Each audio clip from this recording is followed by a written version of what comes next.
Why I love neurodiversity. When I say I love neurodiversity, some people may look at me very strange. Yes, I love it. Really?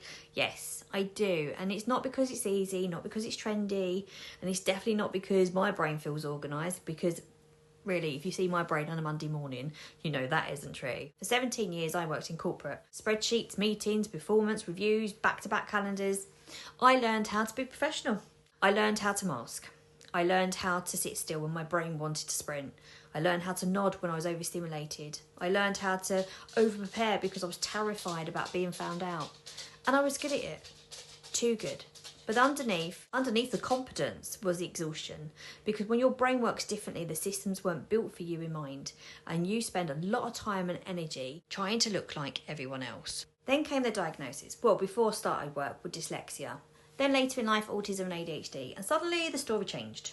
Nothing about me was broken, my brain wasn't wrong, and it was wired differently. And that's neurodiversity. It's the understanding that brains vary, just like personalities, culture, fingerprints. Some of us process language visually, some of us think in pictures, some in patterns, some feel everything deeply. And when you understand that, something shifts from shame to strength.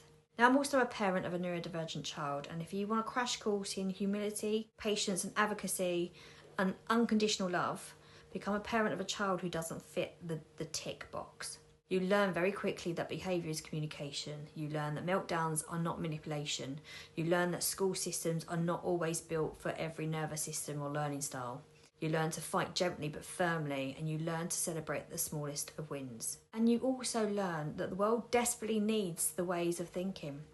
Because neurodivergent children that grow into neurodivergent adults, and these adults become inventors, creators, entrepreneurs, artists, analysts, carers, leaders. Neurodivergent people notice what others miss. We question the assumptions, we care deeply, we hyperfocus, we connect the dots not even visible to most people. And yes, sometimes we forget where my keys are, or the conversation I had with you in the print when I got back to my desk and forgot what you asked me to do. But I wouldn't swap the creativity and the empathy that comes with thinking differently. What I love most about neurodiversity is this.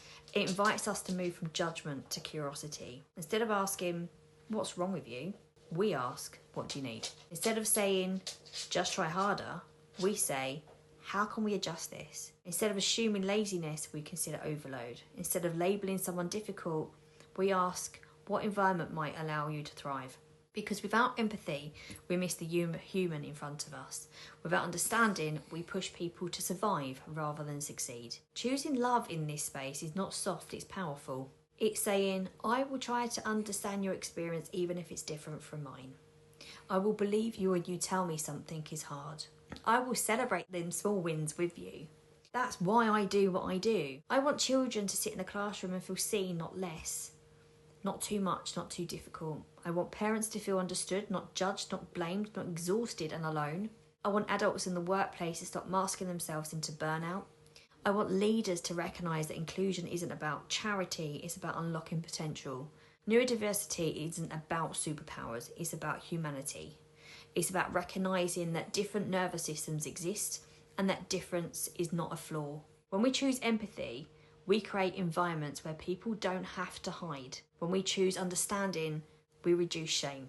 When we choose love, we build spaces that people can be fully themselves. And when people are fully themselves, that's when the magic happens. What you're doing is that you're creating the innovation happens, the connections happen, and real belonging happens. So yes, I love neurodiversity because it's taught me to love my own brain, because it's taught me to see the strengths within my child, because it reminds me daily that thinking differently isn't something to be fixed, it's something to be valued. We don't all think the same, and thank goodness for that, because the world doesn't need more sameness. It needs all of us.